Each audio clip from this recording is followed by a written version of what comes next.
जय हिंद। आज मैं साइंस का क्वेश्चन लाया इस वीडियो में। तो फर्स्ट क्वेश्चन देखिएगा, पूछा जा रहा है यहाँ पे कि गिरती हुई वस्तु के लिए गैलीलियो के नियम का अन्य नाम क्या है। तो राइट ऑप्शन हो जाएगा गति का नियम है। गिरती हुई वस्तु के लिए गैलीलियो का नियम का अन्य नाम गति का नियम। राइट ऑप्शन फर्स्ट होगा सही ऑप्शन। ये ऑप्शन सही होगा। नेक्स्ट क्वेश्चन दूसरा नंबर देखिएगा, पूछा जा रहा है यहाँ पे कि साबुन के बुलबुलों के गोलाकार होने का कारण क्या है। तो साबुन के बुलबुलों के गोलाकार होने का कारण है पृष्ठ तनाव। पृष्ठ तनाव के कारण ही साबुन के बुलबुले गोलाकार होते हैं और वर्षा के बूंदे भी गोलाकार पृष्ठीय तनाव के कारण ही होते हैं। बात याद रखना। 16 का ऑप्शन सी करेक्ट होगा।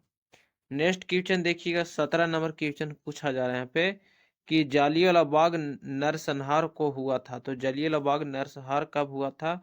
तो 13 अप्रैल 1919 को हुआ था और यह हत्याकांड पंजाब में हुआ था। कहाँ? पंजाब के अमृतसर में हुआ था। जनरल डायर ने कराया था। कौन? जनरल डायर ने करवाया था 13 अप्रैल 1919 को। नेक्स्ट क्वेश्चन देखिएगा, फिर पूछा जा रहा है यहाँ पे 18 नंबर क्वेश्चन है कि भारत में खिलाफत आंदोलन के बारे में क्या सही है। तो भारत में खिलाफत आंदोलन के बारे में क्या सही है, तो याद रखना यह तुर्की के सुल्तान के समर्थन आंदोलन था। यह तुर्की के सुल्तान के समर्थन में आंदोलन था और यह आंदोलन भारत में खिलाफत आंदोलन 1922 में शौकत अली और मोहम्मद अली ने भारत में खिलाफत आंदोलन किए थे। इसीलिए किए थे कि यह तुर्की सुल्तान के समर्थन में यह आंदोलन चलाया गया था शौकत अली और मोहम्मद अली के द्वारा 1922 में। नेक्स्ट क्वेश्चन देखिएगा, 19 नंबर पूछा जा रहा है कि यंग बंगाल आंदोलन किसने शुरू किया था। तो यंग बंगाल आंदोलन किसने शुरू किया था। तो हेनरी बिबियन डिरीजियो ने यंग बंगाल आंदोलन शुरू किया था। तो राइट ऑप्शन सी होगा 19 का करेक्ट ऑप्शन सही। 19 का सी ऑप्शन सही है। उसके बाद यहाँ से नेक्स्ट क्वेश्चन देखिएगा, 20 नंबर पूछा जा रहा है कि भारतीय राष्ट्रीय कांग्रेस की पहली भारतीय महिला अध्यक्ष कौन थी। तो भारतीय राष्ट्रीय कांग्रेस की प्रथम भारतीय महिला अध्यक्ष, तो राइट ऑप्शन हो गया यहाँ पे सरोजिनी नायडू। सरोजिनी नायडू भारतीय राष्ट्रीय कांग्रेस की प्रथम महिला अध्यक्ष थी। ऑप्शन सी सही होगा। अगर क्वेश्चन ऐसे पूछता है कि भारतीय राष्ट्रीय कांग्रेस की पहली महिला अध्यक्ष कौन थी, तो यहाँ पे एनी बेसेंट हो जाता, लेकिन भारतीय लगा दिया है। तो भारतीय महिला अध्यक्ष सरोजिनी नायडू थी। भारतीय राष्ट्रीय कांग्रेस का स्थापना 1885 में हुआ था। मुंबई के गोकुल दास के संस्कृत के तेजपाल कॉलेज में हुआ था। इसके संस्थापक एओ हुम थे। एओ हुम थे इसके संस्थापक, याद रखना। 21 नंबर पूछा जा रहा है यहाँ पे कि पूना समझौता पर किस किस ने हस्ताक्षर किए थे। तो पूना समझौता पर किस किस ने हस्ताक्षर किए थे। तो एम के गांधी और भीमराव अम्बेडकर। एम के गांधी भीमराव अम्बेडकर पूना समझौता पर हस्ताक्षर किए थे, जिसे हम लोग पूना पैक्ट के नाम से भी जाना करते हैं। तो 21 का ऑप्शन भी करेक्ट होगा। नेक्स्ट क्वेश्चन देखिएगा, पूछा जा रहा है यहाँ पे 22 नंबर कि छठी शताब्दी के ईसा पूर्व में प्रारंभ में छठी शताब्दी के प्रारंभ में भगवान महावीर का जन्म निम्नलिखित में किस स्थल पर हुआ था। तो छठी शताब्दी के ईसा पूर्व के प्रारंभ में भगवान महावीर का जन्म जो हुआ था वो वैशाली में हुआ था। कहाँ हुआ था? भगवान महावीर का जन्म वैशाली में हुआ था 512 ईस्वी में। ये बात याद रखना, 512 ईसा पूर्व में इनका जन्म हुआ था। नेक्स्ट क्वेश्चन देखिएगा, 23 नंबर पूछा जा रहा है यहाँ पे कि दिल्ली सल्तनत का सबसे बड़ा विस्तार किसके शासनकाल में देखा गया। तो दिल्ली सल्तनत का सबसे बड़ा विस्तार जो देखा गया था, याद रखना, मुहम्मद बिन तुगलक के शासनकाल में दिल्ली सल्तनत का सबसे बड़ा विस्तार देखा गया था। तो ऑप्शन ए करेक्ट होगा 23 का। दिल्ली सल्तनत का विकास सबसे बड़ा विस्तार किसके शासनकाल में हुआ था? मुहम्मद बिन तुगलक के शासनकाल में। 24 नंबर क्वेश्चन पूछा जा रहा है कि राजा राममोहन राय के विचारों के प्रचार प्रसार के लिए तत्बोधिनी सभा की स्थापना किसने किया था। तो तत्बोधिनी सभा की स्थापना देवेंद्र नाथ, याद रखना, देवेंद्र नाथ टैगोर ने किए थे। किसने? देवेंद्र नाथ टैगोर ने तत्बोधिनी सभा की स्थापना किए थे। किस लिए किए थे? तो राजा राममोहन राय का जो विचारों के प्रसार के लिए स्थापना किए थे देवेंद्र नाथ टैगोर ने तत्बोधिनी सभा की स्थापना। तो 24 का ऑप्शन है सही होगा। देवेंद्रनाथ टैगोर ने तत्बोधिनी सभा की स्थापना किए थे। 25 नंबर क्वेश्चन देखिएगा, पूछा जा रहा है कि इनमें किसने मौर्य प्रशासन में अध्यक्षों को विभिन्न विभागों को अधीक्षक के रूप में उल्लेखित किया था। 3 में किसने मौर्य प्रशासन में अध्यक्षों को विभिन्न विभागों को अधीक्षकों के रूप में उल्लेखित किया है? तो कौटिल्य। कौटिल्य, चाणक्य, विष्णुगुप्त थे, इन्हीं का नाम है जो मौर्य प्रशासन में अध्यक्षों को विभिन्न विभागों को अधीक्षकों के रूप में उल्लेखित किए थे। तो ऑप्शन ए करेक्ट होगा। 26 नंबर क्वेश्चन देखिएगा, पूछा जा रहा है फिर कि निम्न में से कौन सबसे कठोर है? तो हीरा सबसे कठोर पदार्थ है, और याद रखना हीरा सबसे कठोर पदार्थ है। हीरा का पतनांक 2.42 होता है, और हीरा की आकृति षष्ठकोणीय होती है, याद रखना। हीरा की आकृति षष्ठकोणीय होती है, बात याद रखना। नेक्स्ट क्वेश्चन चलते हैं फिर यहाँ से। 27 नंबर क्वेश्चन है कि पत्तियों में बना खाद्य पौधों को विभिन्न अंगों में किसके द्वारा पहुंचता है? तो पत्तियों में जो बनता है खाद्य वो पौधों के विभिन्न अंगों में किसके द्वारा पहुंचाया जाता है? तो फ्लोएम द्वारा पहुंचाया जाता है। तो ऑप्शन डी करेक्ट होगा। पत्तियों में बना खाद्य पदार्थ जो होता है पौधों के विभिन्न अंगों में पहुंचाया जाता है, वो फ्लोएम के द्वारा पहुंचाया जाता है। ऑप्शन डी करेक्ट होगा। 28 नंबर क्वेश्चन देखिएगा, पूछा जा रहा है कि केसर मसाला बनाने के लिए पौधे का कौन सा भाग उपयोग में लाया जाता है? तो केसर मसाला बनाने के लिए पौधा का कौन सा भाग उपयोग में लाया जाता है? तो वर्तिकाग्र जो होता है केसर मसाला बनाने के लिए पौधे के भाग का उपयोग लिया जाता है। तो वर्तिकाग्र, ऑप्शन डी करेक्ट होगा। नेक्स्ट क्वेश्चन देखिएगा, यहाँ पर 29 नंबर पूछा जा रहा है फिर कि लिंग किससे प्राप्त होती है? तो लिंग किससे प्राप्त होती है? तो फूल की कली से लिंग प्राप्त की जाती है। ऑप्शन 29 का भी करेक्ट होगा। फिर नेक्स्ट क्वेश्चन देखिएगा, 34 नंबर पूछा जा रहा है यहाँ पे कि जल की अस्थायी कठोरता का कारण क्या है? तो जल की अस्थायी कठोरता का कारण पूछा जा रहा है, तो याद रखना कैल्शियम तथा मैग्नीशियम एवं मैग्नीशियम के क्लोराइड और सल्फेट। मैग्नीशियम तथा मैग्नीशियम, कैल्शियम तथा मैग्नीशियम एवं क्लोराइड के सल्फेट। मैग्नीशियम के मैग्नीशियम एवं क्लोराइड और सल्फेट, ये जल की अस्थायी कठोरता का प्रमुख कारण है। 35 नंबर क्वेश्चन पूछा जा रहा है कि सबसे भारी धातु है? तो यूरेनियम यहाँ पे ऑप्शन के हिसाब से सबसे भारी धातु है। राइट ऑप्शन भी करेक्ट होगा। उसके बाद पूछा जा रहा है 36 नंबर की हास्य गैस क्या है? तो नाइट्रस ऑक्साइड। नाइट्रस ऑक्साइड हास्य गैस के नाम से जाना जाता है, जिसका सूत्र N2O होता है। नाइट्रस ऑक्साइड का सूत्र, हंसने वाली गैस का सूत्र। उसके बाद 37 नंबर देखिएगा, पूछा जा रहा है कि प्रति वर्ष 5 लाख भारतीय एक रोग से मरते हैं, इसकी पहचान करें। तो प्रति वर्ष जो भारतीय एक ही रोग से मरते हैं, इसका पहचान करें। तो छह रोग जो बीमारी है 5 लाख भारतीय एक ही बीमारी से मरते हैं, वो 6 रोग के कारण मरते हैं। ऑप्शन डी करेक्ट होगा, हाँ 37 का। 38 नंबर क्वेश्चन देखिएगा, पूछा जा रहा है कि जब हम बकरी या भेड़ का मांस खाते हैं तब हम, तो द्वितीय उपभोक्ता के अंतर्गत आते हैं। जब हम बकरी या भेड़ का मांस खाते हैं तो द्वितीय उपभोक्ता के अंतर्गत आते हैं। ऑप्शन बी करेक्ट होगा। नेक्स्ट क्वेश्चन देखिएगा, 39 नंबर पूछा जा रहा है कि डॉल्फिन वर्गीकृत किए जाते हैं।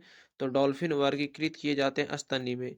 ऑप्शन डी करेक्ट होगा। डॉल्फिन जो वर्गीकृत किए जाते हैं स्तनी में। उसके बाद यहाँ से पूछा जा रहा है 40 नंबर क्वेश्चन की अपमार्जक क्या है? तो शोधन अभिकर्ता अपमार्जक है। 40 का ऑप्शन डी करेक्ट होगा। शोधन अभिकर्ता क्या है? अपमार्जक है। उसके बाद यहाँ पे देखिएगा 41 नंबर, किस वनस्पति खाद्यों में अधिकतम प्रोटीन होती है? तो सोयाबीन खाद्य पदार्थों में अधिकतम प्रोटीन होती है, और सोयाबीन में लगभग 40% प्रोटीन पाया जाता है। 41 का ऑप्शन सी करेक्ट होगा यहाँ पे, सोयाबीन। इसके बाद यहाँ से देखिएगा सबसे नेक्स्ट क्वेश्चन है कि सबसे लंबा जीवित वृक्ष है? तो सिकोवा सबसे लंबा और जीवित वृक्ष है। 42 का ऑप्शन भी करेक्ट होगा। सबसे लंबा और जीवित वृक्ष कौन है? सिकोवा। उसके बाद यहाँ से देखिएगा नेक्स्ट क्वेश्चन पूछा जा रहा है कि वर्तमान प्रमाण के अनुसार पृथ्वी पर जीव का उद्गम 2 लाख वर्ष पूर्व हुआ था। तो इस युग में प्रोटोजोआ शैवाल में जीवाणु थे। तो 20 लाख वर्ष पूर्व, 20 लाख वर्ष पूर्व थे इस युग में प्रोटोजोआ शैवाल और जीवाणु, 20 लाख वर्ष पूर्व।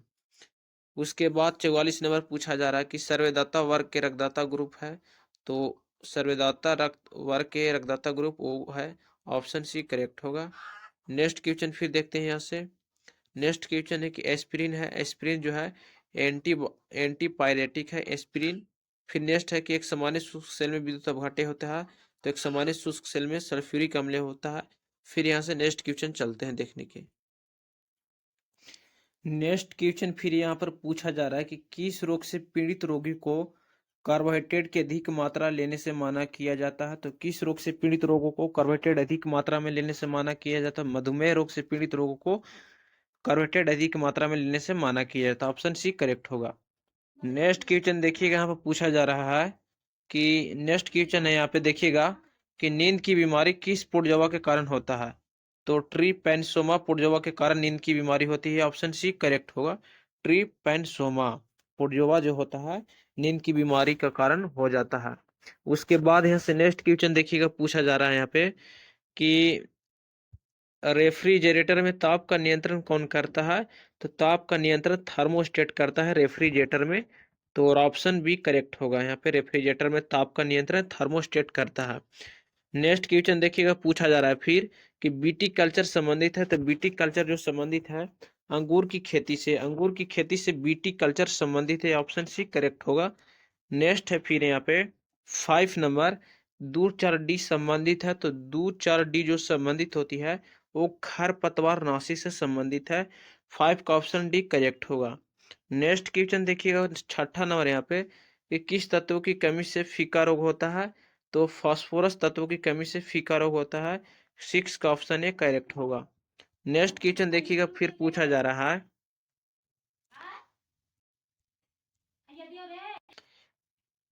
नेक्स्ट क्वेश्चन फिर पूछा जा रहा है 7वां नंबर कि पटाखों के फूटने के बाद चमकता हुआ लाल रंग पटाखों में मौजूद किस धातु के कारण होता है। तो पटाखों के फूटने के बाद जो चमकता हुआ लाल रंग होता है पटाखों में मौजूद किस धातु के कारण होता है। तो याद रखना एस्ट्रोसीसियस, एस्ट्रोसियम धातु के कारण पटाखों के फूटने के बाद चमकता हुआ लाल रंग दिखाई देता है, एस्ट्रोसियम धातु के कारण। नेक्स्ट क्वेश्चन देखिएगा, यहाँ पे 8वां नंबर पूछा जा रहा है फिर कि गुलाब से इत्र निकालने की विधि को किसने खोजा। तो अस्मत बेगम, अस्मत बेगम गुलाब से इत्र निकालने की विधि को खोजा था। ऑप्शन बी करेक्ट होगा। नेक्स्ट क्वेश्चन देखिएगा फिर 9 नंबर यहाँ पे कि मछलियों के यकृत तेल में किसकी प्रचुरता होती है। तो मछलियों के यकृत तेल में जो किसकी प्रचुरता होती है। तो विटामिन ए की प्रचुरता होती है। ऑप्शन ए करेक्ट होगा। नेक्स्ट क्वेश्चन फिर देखिएगा 10वां नंबर यहाँ पे कि धातु के तार में विधारा का प्रवाह किसके कारण होता है। तो धातु के तार में विधारा का प्रवाह इलेक्ट्रॉन के कारण होता है। किसके कारण, इलेक्ट्रॉन के कारण होता है। ऑप्शन ए करेक्ट होगा, इलेक्ट्रॉन। 11 नंबर देखिएगा क्वेश्चन फिर कि लोहे की चादर को गैल्वेनाइज करने के लिए उससे किसके घोल में डुबाया जाता है। तो लोहे की चादर को गैल्वेनाइज करने के लिए उससे किसके घोल में डुबाया जाता है। तो याद रखना जस्ता के घोल में डुबाया जाता है। ऑप्शन ए करेक्ट होगा, जस्ता का घोल। उसके बाद यहाँ पे देखिएगा पूछा जा रहा है कि पौधे की वृद्धि दर रिकॉर्ड करने के लिए पारासेवेंदी यंत्र जिसको हम लोग केस्कोग्राफ बोलते हैं। तो याद रखने यहाँ से दो क्वेश्चन बन रहा है कि पौधे की वृद्धि दर रिकॉर्ड करने के लिए किस यंत्र का उपयोग किया जाता है। तो पारासेवेंदी यंत्र को जिसे हम लोग केस्कोग्राफ बोलते हैं उसका निर्माण किस भारतीय वैज्ञानिक ने किया था। तो याद रखना जगदीश चंद्र बसु ने केस्कोग्राफ का निर्माण किए थे। याद रखना ऑप्शन बी करेक्ट होगा, जिसको हम लोग पारासेवेंदी यंत्र बोलते हैं। नेक्स्ट क्वेश्चन देखिएगा, पूछा जा रहा है 13 नंबर की मानव के किस कशरुकी पर खोपड़ी का संपूर्ण भार स्थित होता है। तो एटलस जो होता है कशरुकी का उदाहरण है जो मानव का संपूर्ण भार स्थित होता है मानव शरीर के खोपड़ी का। तो ऑप्शन ए करेक्ट होगा। नेक्स्ट क्वेश्चन देखिएगा, पूछा जा रहा है फिर 14 नंबर कि मानव में डायफ्राम का उपयोग निम्नलिखित में से किस क्रिया के लिए किया जाता है।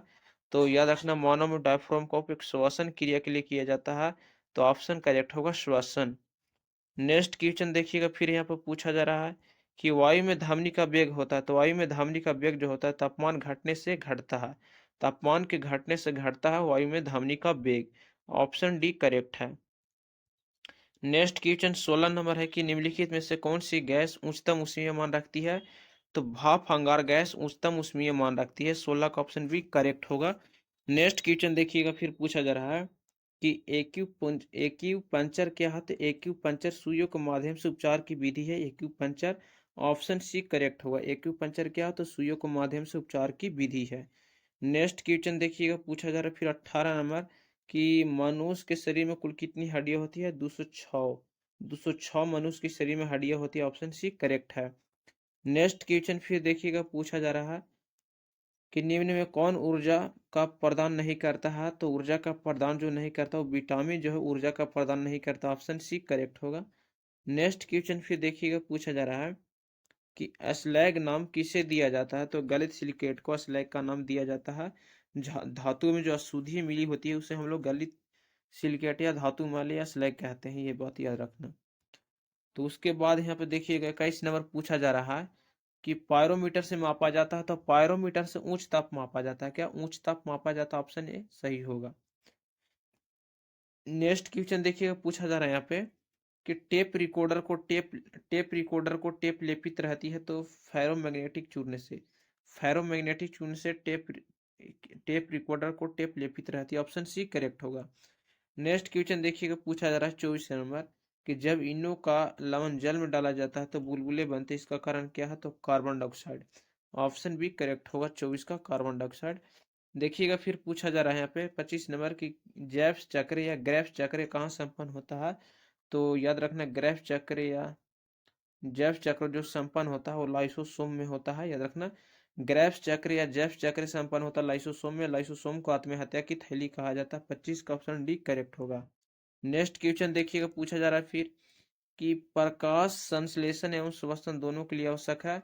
तो साइटोक्रीम, साइटोक्रीम जो है प्रकाश संश्लेषण एवं श्वसन दोनों के लिए आवश्यक होती है। 26 का ऑप्शन डी करेक्ट होगा। नेक्स्ट क्वेश्चन फिर यहाँ पर है 27 नंबर कि परितंत्र में ऊर्जा का स्रोत है। तो परितंत्र में ऊर्जा का स्रोत जो है सौर ऊर्जा है। ऑप्शन सी करेक्ट होगा 27 का। नेक्स्ट क्वेश्चन फिर देखिएगा 28 नंबर पूछा जा रहा है हमें कि लाल मिट्टी का रंग लाल होता है क्योंकि इसमें पाया जाता है। तो इसमें लोहा पाया जाता है। लाल मिट्टी का रंग जो लाल होता है लोहा पाया जाता है, इसी कारण से इसका रंग लाल होता है। 28 का ऑप्शन सी करेक्ट होगा। नेक्स्ट क्वेश्चन 29 नंबर पूछा जा रहा है यहाँ पे कि निम्नलिखित में से किस विटामिन को टोकोफेरॉल के नाम से जाना जाता है? तो याद रखना, विटामिन ई का रासायनिक नाम टोकोफेरॉल है। राइट ऑप्शन सी करेक्ट होगा। नेक्स्ट क्वेश्चन फिर देखिएगा, पूछा जा रहा है 30 नंबर कि निम्नलिखित में से बेकिंग सोडा कौन है? तो बेकिंग सोडा को सोडियम बाइकार्बोनेट कहा जाता है, जिसका सूत्र जो होता है NaHCO3 होता है, सोडियम बाइकार्बोनेट का सूत्र। ऑप्शन बी करेक्ट सही है। यहाँ पे बी सही, अभी ऑप्शन सही है। नेक्स्ट क्वेश्चन देखिएगा, पूछा जा रहा है कि हीलियम की खोज किसने की? तो लोकोयर ने, जिसे लोकोयर के द्वारा हीलियम की खोज किया गया था। ऑप्शन बी करेक्ट होगा, लोकोयर। उसके बाद यहाँ से देखिएगा 32 नंबर की मेरिड लेड कौन है? तो मेरिड लेड कौन है? तो Pb3O4 मेरिड लेड के नाम से जाना जाता है। तो ऑप्शन सी करेक्ट होगा यहाँ पे। नेक्स्ट क्वेश्चन फिर देखिएगा, पूछा जा रहा है कि पिंच ब्लेड एक्स है। तो पिंच ब्लेड जो एक्स है किसका एक्स है? तो रेडियम का एक्स है। याद रखना, रेडियम का एक्स है pinch blade. Option D correct होगा। पिंच ब्लेड किस में पाया जाता है? तो रेडियम में पाया जाता है। तो जय हिंद। आज का वीडियो में इतना ही। अगर वीडियो पसंद है चैनल को सब्सक्राइब कीजिए।